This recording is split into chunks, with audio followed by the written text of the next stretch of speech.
जय हिंद, नमस्कार साथियों। तो आज के इस वीडियो में बिहार दरोगा किरण पब्लिकेशन का जो न्यू एडिशन का बुक है उनके प्रैक्टिस सेट नंबर 1 को आज की वीडियो में कवर करेंगे। तो चलिए आप सभी दोस्त वीडियो के अंत तक देखिएगा। अगर आप दरोगा की एग्जाम की तैयारी कर रहे हैं तो इस यूट्यूब चैनल से जुड़िए, आपको काफ़ी हेल्प मिलने वाला है। तो चलिए दोस्त वीडियो को शुरुआत करते हैं। एकदम बेहतरीन तरीके से सारे इम्पोर्टेंट क्वेश्चन हैं। तो देखिए आपके सामने जो है ये क्वेश्चन मैं आप लोग को दिखाता हूँ। जैसे कि यहाँ आप लोग स्क्रीन पर देख रहे होंगे, जूम कर देते हैं। तो क्वेश्चन 1 नंबर से प्रैक्टिस सेट फर्स्ट है। यहाँ पे शुरुआत होता है कि चंद्रगुप्त मौर्य के इस प्रसिद्ध राजनीतिक सलाहकार को निम्नलिखित में से सभी नामों से जाना जाता था, इसके अलावा किस नाम से नहीं जाना जाता है। तो इसका सही जवाब हो जाएगा चाणक्य। विष्णुगुप्त कौटिल्य के नाम से इसे जाना जाता था, लेकिन समुद्रगुप्त के नाम से नहीं जाना जाता है। तो आंसर जो है ऑप्शन नंबर 4 सवाल का बिल्कुल सही जवाब होगा। नेक्स्ट जो अगला क्वेश्चन है वो है पाली में बौद्ध ग्रंथों को आमतौर पर त्रिपिटक यानी थ्री फोल्ड बास्केट कहा जाता है। इनमें से कौन सा त्रिपिटक में नहीं है। तो त्रिपिटक में सुपिटक, विनय पिटक और अभिधम पिटक शामिल है, लेकिन कौन शामिल नहीं है मेरे दोस्त, तो वो जो है ये आंसर हो जाएगा ऑप्शन नंबर यानी कि 3 उपासका का पिटक। अगले क्वेश्चन है कि जो 11वीं यानी कि 11वीं नहीं होगा, यहाँ की 10वीं होगा। 10वीं या आखिरी सिख गुरु कौन था। गुरु अंगद था, तेग बहादुर था, गुरु नानक था या गुरु गोविंद सिंह था। तो हमारा बिल्कुल सही जवाब ऑप्शन नंबर 4 हो जाएगा। सिख धर्म के जो अंतिम गुरु थे गुरु गोविंद सिंह थे, और ये सिख धर्म के अंतिम 10वें गुरु थे, और गुरु खालसा पंथ की स्थापना गुरु गोविंद सिंह के द्वारा ही किया गया था। जैसे अगर पूछेगा कि सिख धर्म के संस्थापक, तो गुरु नानक थे, जिसका जन्म तलवंडी जिला लाहौर में हुआ था, आप लोग याद रखेंगे। अगला है कि अति कट्टरपंथी सूफी संप्रदाय कौन था। चिश्ती था, सुहारवर्दी था, नक्शबंदी था या कादरी था। तो हमारा आंसर ऑप्शन नंबर 2 हो जाएगा, सुहारवर्दी। अगले क्वेश्चन की बात करूँ तो मेरे दोस्त क्वेश्चन है अनुसूचित जाति अनुसूचित जनजाति को संयुक्त राष्ट्रीय आयोग के किस संशोधन के द्वारा 2 अलग निकाय के रूप में बांटा गया था। तो इसका सही जवाब हो जाएगा 89वें संविधान संशोधन के द्वारा जो है 2 अलग निकाय के द्वारा 2003 में इसे अलग किया गया था। तो आप लोग इसको ध्यान रखेंगे। अगला क्वेश्चन है कि मूल भारतीय संविधान में कितने भाग और अनुच्छेद है। तो आप लोग जानते होंगे कि मूल भारतीय संविधान में 22 भाग, 395 अनुच्छेद और जो है 8 अनुसूचियां शामिल थी। तो आंसर ऑप्शन नंबर ए हो जाएगा। दोस्त अगले क्वेश्चन की बात करूँ तो क्वेश्चन है कि भारत में राजनीतिक दल से दल बदल की बुराइयों को किस संशोधन के अंतर्गत अधिनियमित किया गया था। ये जो था 52वें संविधान संशोधन अधिनियम के द्वारा जो है 1985 ईस्वी में दल बदल को संशोधित किया गया था, जो उस भारतीय संविधान के अनुसूची नंबर 10 में से शामिल किया गया है। तो देख लेते हैं आंसर क्या होने वाला है।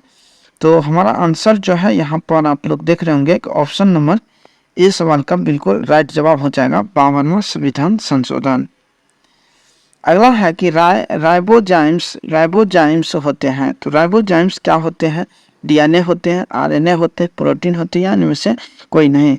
तो राइबोजाइम्स जो है आरएनए होते हैं, आप लोग इसको ध्यान रखेंगे। नेक्स्ट अगला क्वेश्चन है कि मृत मछली से निकलने वाली दुर्गंध किन यौगिक के कारण होती है। तो ये जो दुर्गंध निकलती है मछली से, इसका मुख्य कारण है मेरे दोस्त कि वो नाइट्रो यौगिक के कारण आप लोग को ये गंध देता है। अगला है कि नॉन स्टिक जो फ्राइंग कल्हारी के में लेप लगा होता है, किसका लगा होता है। आर्गन का, टेफ्लॉन का, पॉलीस्टीरीन का या पॉलीप्रोपाइन का। तो हमारा आंसर ऑप्शन नंबर 2 हो जाएगा, यानी कि टेफ्लॉन बिल्कुल सही जवाब हो जाएगा।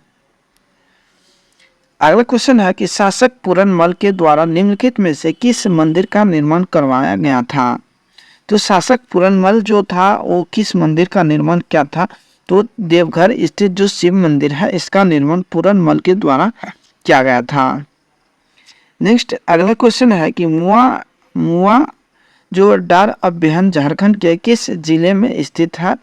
तो ये जो है कहाँ स्थित है। तो ये है लातेहार। लातेहार ऑप्शन नंबर 4 जो है बिल्कुल सही जवाब हो जाएगा।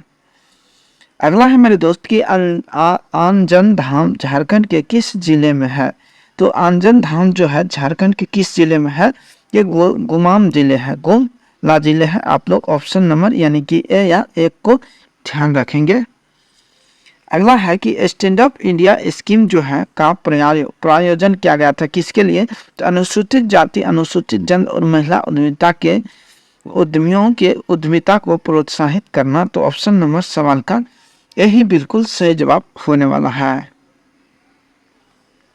नेक्स्ट अगले क्वेश्चन की बात करो तो अगला क्वेश्चन है कि जो दी गई जानकारी से राजवंश की पहचान करें। ये सभी जानकारी आप लोग को नीचे दिया गया है, इसे बताना है कि कौन से राजवंश के बारे में बात कर रहा है।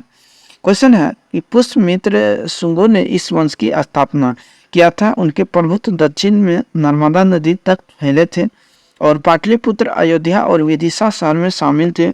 उन्होंने 2 अश्वमेध यज्ञ भी किए थे। इन्हें बैक्टीरियन राजा ड्रीमेटियस को हराया भी था। इस वंश का जो 5वां राजा था भागभद्र था।